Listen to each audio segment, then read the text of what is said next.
Hello students, I welcome you all in this video. In this video we are going to learn about SYJC SP, that is secretarial practice, and as you all know that we have completed 9 chapters till now.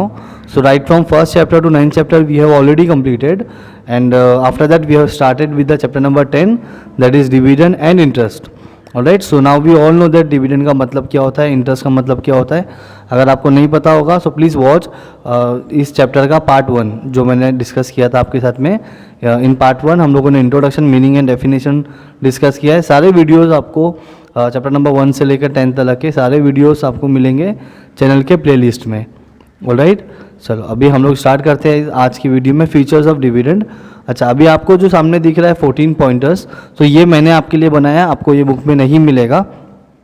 आपको ये pointer लिख कर point को explain करना है, उस तरीके से करो, या फिर आपकी बुक में इस तरीके से पॉइंटर्स दिए हुए 1 2 3 4 ऐसे आपको पॉइंटर्स दिए, इस तरीके से आपको याद करना है. डायरेक्ट तो डायरेक्ट भी कर सकते हो, और ये ऐसे पॉइंटर्स के थ्रू आपको जाना है अगर, तो इस तरीके से भी आप अपने आंसर को अटेम्प्ट कर सकते हो. ऑलराइट, सो एक बार यहाँ पे हम लोग समझ लेते हैं सारे पॉइंटर्स को, एंड देन आपकी जो बुक में दिया हुआ है वो देख लेंगे हम लोग, तो आपका डाउट 100% क्लियर हो जाएगा. ओके, बट स्टिल कोई वर्ड या कोई भी चीज़ आपको नहीं समझ में आएगी, then you can ask me in comment section students. Alright, चलो स्टार्ट करते हैं फीचर्स ऑफ डिविडेंड. नाउ पहले हमको पता है डिविडेंड क्या होता है. Dividend is nothing but the part of the profit which company distribute amongst the share holder. Share holders को कंपनी पे करती है. अच्छा, अभी से क्या क्या फीचर्स है वो एक बार हम लोग देख लेते हैं. सबसे पहला तो है पार्ट ऑफ द प्रॉफिट, जो अभी मैंने बताया. Dividend is a part of the profit which company distribute to the amongst the share holders. Alright, चलो फिर आता है पेबल आउट ऑफ प्रॉफिट. अभी ये सीख लिया पार्ट ऑफ द प्रॉफिट, इसका मतलब प्रॉफिट होगा then only company can distribute the dividend. Profit ही नहीं होगा तो then company will not be able to declare the dividend और pay the dividend to the share holders. So whenever company suppose to pay dividend, company can pay dividend out of the profit only. Okay, loss होगा तो company पे नहीं करेगी, dividend pay कर ही नहीं पाएगी. Okay, ये था आपका पॉइंट नंबर 2. यही सारी चीज़ें आपकी बुक में भी दिया हुआ है, उसको भी हम लोग रीड करेंगे एक बार. यहाँ पे खाली चीज़ों को आप समझ लो. पॉइंट नंबर 3 देखते हैं, paid to share holders. So dividend is a part of the profit which company pay to the share holders only. तो 2 टाइप्स के शेयर होल्डर्स होते हैं, equity shares and preference shares. Okay, तो इतना ही आपको याद रखना है. Unconditional payment. Unconditional means what? Once company declare the dividend, so without any condition company has to pay dividend to the share holders. यहाँ पे कंडीशन कंपनी लगा नहीं सकती है कि इतना प्रॉफिट होगा या उस परसेंटेज तक के प्रॉफिट होगा तो ही हम आपको डिविडेंड देंगे. प्रॉफिट हुआ than company have to pay dividend, तो कोई कंडीशन यहाँ पे नहीं चलेगी. ओके, चलो पॉइंट नंबर 5 देखते हैं, terms and conditions. So when you talk about terms and conditions, तो जो भी कंपनी ने at the time of issue of shares prospectus में लिखा होगा वही सारे टर्म्स एंड कंडीशंस होंगे. बाद में कंपनी इन कंडीशंस को, टर्म्स एंड कंडीशंस को, रूल्स को चेंज नहीं कर सकती है, नॉट अलाउड. ऑलराइट, चलो पॉइंट नंबर 6 देख लेते हैं, नॉट आउट ऑफ कैपिटल. यहाँ देखा हमने आउट ऑफ प्रॉफिट है, point number 2 pay out of profit है but not out of capital. Capital का मतलब होता है the amount which we invest in a business. वो पैसा जो हम बिजनेस में इन्वेस्ट करेंगे तो ये कैपिटल है.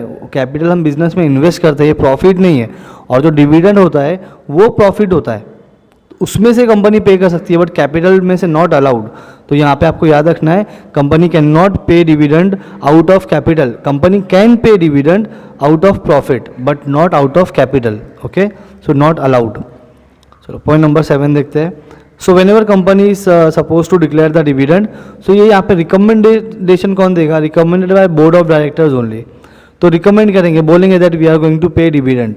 ओके, बट अप्रूवल कौन देगा? पॉइंट नंबर 8 पे है आपको, approved by the share holders. So dividend can be recommend by the board of directors but approved by the share holders of the company.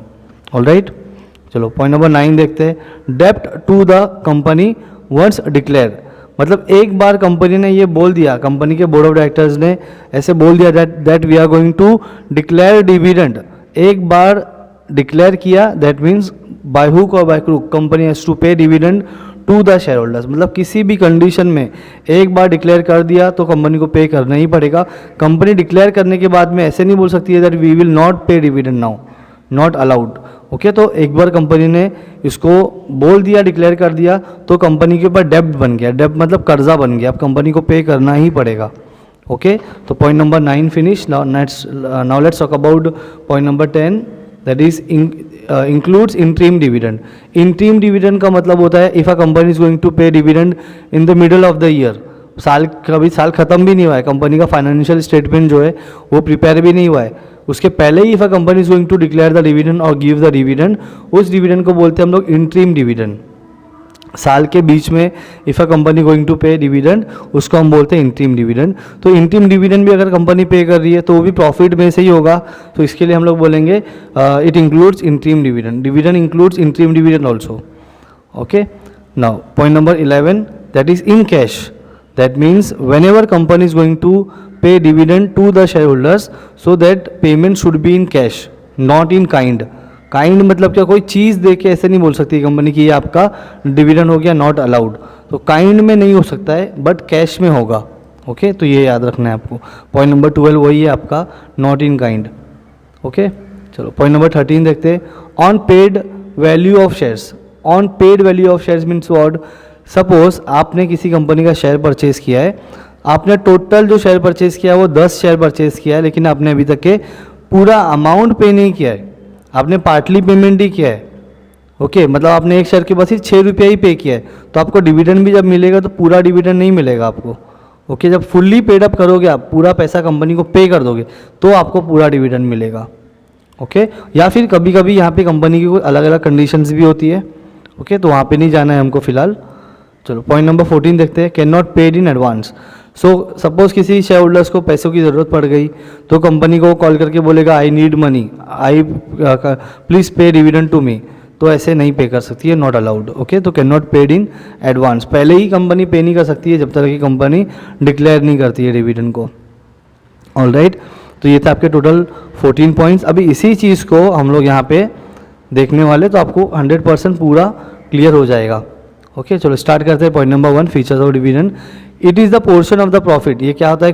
Portion मतलब part of the profit of the company pay to its share holders. Company pay करती है but किसको? To the share holders. Okay, चलो point number 2 देखते हैं. It is payable out of the profit of the company. That means company pay कर रही है dividend, no doubt, but किस में से? Out of the profit only.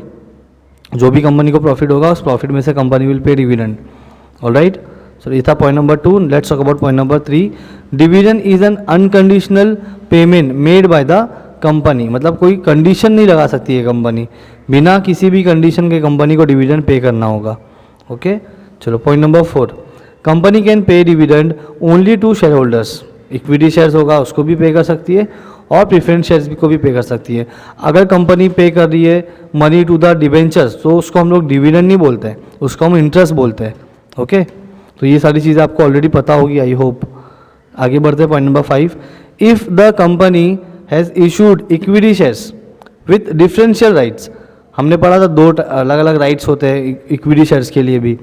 अगर डिफरेंशियल राइट के साथ में कंपनी अगर इशू की है shares as to dividend, the terms of issue of such shares will be gone rights of the share holders about receiving the dividend.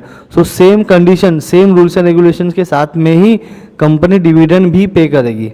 Okay, ये मतलब होता है पॉइंट नंबर 4 का. चलो let's talk about point number 6 now. Dividend can not be declared out of capital. तो capital में से company dividend pay नहीं कर सकती है. ओके, क्योंकि कैपिटल वो पैसा होता है जो हम बिजनेस में इन्वेस्ट करते हैं, और इन्वेस्ट वाला पैसा हम लोग बांट नहीं सकते लोगों को. That is why it is not allowed. Clear? चलो कुछ भी डाउट होगा you can ask me in comment section also, don't worry. चलो आगे बढ़ेंगे. Dividend can be declared only on recommendation. ये वर्ड आपको याद रखना पड़ेगा, recommendation of the board of directors. तो board of directors can recommend the board of director can recommend the dividend, but approved नहीं कर सकते. अप्रूव्ड कौन करेगा वो देखते हैं. पॉइंट नंबर 8 में आपको मालूम पड़ जाएगा. Dividend as recommended by the board of directors is approved and declared by a resolution passed at the annual general meeting by the shareholders. Okay, तो शेयर होल्डर्स वो रेजोल्यूशन को पास करके approve कौन करेगा? शेयर होल्डर्स करेंगे. Clear?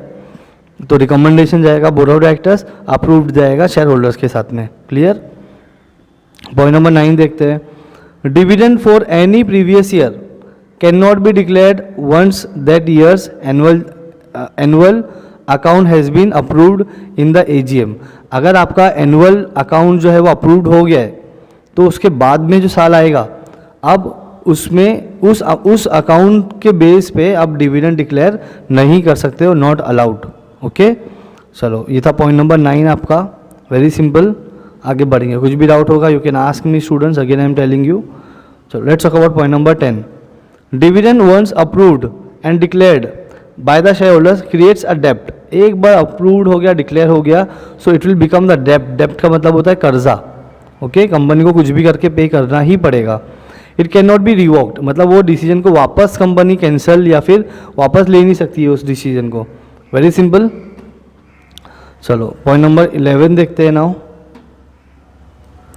Dividend includes interim dividend. आपको इतना याद रखना है कि डिविडेंड इंक्लूड होता है इंटीम डिविडेंड में भी।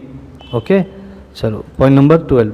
Dividend must be paid in cash and not in kind. जो भी डिविडेंड कंपनी पे करेगी that should be in cash but not in kind.